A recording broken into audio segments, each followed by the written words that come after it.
A new pitch to make housing more affordable for Americans and develop something called freedom cities on undeveloped federal land. Douglas Kennedy has the details.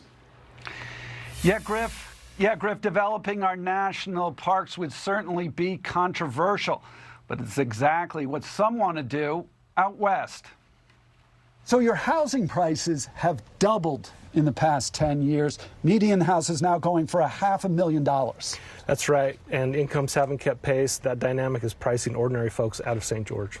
Stacy Young is from the Southern Utah Home Builders Association in St. George. He says local zoning laws have created a crisis here in St. George, where new homes can't be built fast enough to keep up with demand.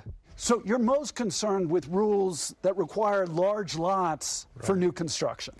Right. Smaller lots, attached homes, they take far longer, much more difficult to get approved. One of the reasons then candidate Donald Trump proposed freedom cities in 2023, where builders would have the freedom to build without constraints of local zoning by building on federal land. Almost 1/3 of the land mass of the United States is owned by the federal government. It was very exciting to see President Trump propose freedom cities. Arthur Gales works at the American Enterprise Institute, which has identified 20 sites in 10 western states on public land currently overseen by the Bureau of Land Management, including one here in Utah, right next to St. George.